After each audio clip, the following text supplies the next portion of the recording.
What's happening at the 1st of September tomorrow? There are actually two bombshells that might drop, and that may have implication on NIO or at least the Chinese EV industry in general. And I'm going to tell you in a second, but first I would appreciate if you would smash a like so this video get recommended to more people. And I just got back from my trip in Munich, and unfortunately that meant I have to leave behind the ET7 for a bit, so it's now parked, and it parked it perfectly automatically itself in this tiny parking spot in a parking garage, because I was actually thinking whether or not to actually take the car here back to Berlin, but I had to work on a presentation on the way, and I also didn't have lots of sleep after yesterday participating in an event where Huawei Digital Seeds were actually pitching their business ideas at the Handelsblatt event. So that was a huge event, and we had the honor to coach those teams, and it was quite exciting because the winning teams are actually going to China. So that's what I've done and why I've left the ET7 behind, but no worries, I'm gonna get it back. But first I have to go to the IFA tomorrow. So that's the Internationale Funkausstellung, where I'm also likely to meet the CFO of SAP Health again, because they are presenting new products over there. And afterwards we should be back to Munich and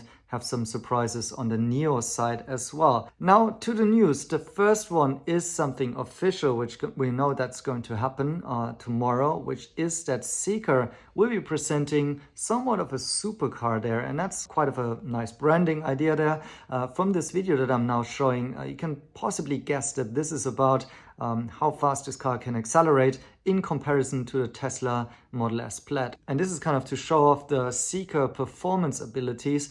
And well, I'm not sure if this event will create a lot of buzz there and how important that's going to be also in relation to NIO. But certainly it's something to look forward to, because personally, I really like what Zeekr is doing recently in terms of the new models they're bringing out, how competitive they are. And after visiting their booth at the Shanghai Auto Show, I was actually quite surprised of how good this really looks in real person. By the way, Zeekr, just as like NIO, will be missing on the EIR, which is also an event that I'll be joining next week. So this is the very important auto show in Germany, where we also get the attendance from Li Bin and some parts of the management. However, no display of cars at the actual show, just some side events. Now let's talk about the second bombshell to drop tomorrow, which is that there are rumors that Tesla may actually announce the Tesla Model Highland, so the latest version of the Model 3 in China. And that one is rumored to be below, slightly below, or just at 200,000 RMB,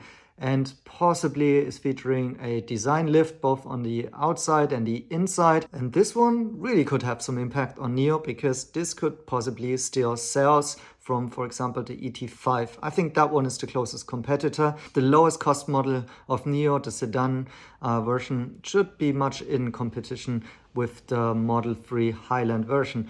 These are right now just rumors, but I've heard them from a couple of Tesla sources which I'm following. And so it might happen tomorrow. And so traders possibly will jump on the bandwagon and try to, quantify how much this will impact NIO or not. And I would say so much. I think it's going to rather impact Zeekr and BYD, because those are even lower priced than NIO, and especially the BYD Dolphin should be just in range with the Model 3 Highland in this regard. And if that were really be the case, then I think it's very positive news for Tesla, because I think they desperately need an upgrade for China. And in the case of NIO, yes, it may frankly take away a couple of sales there.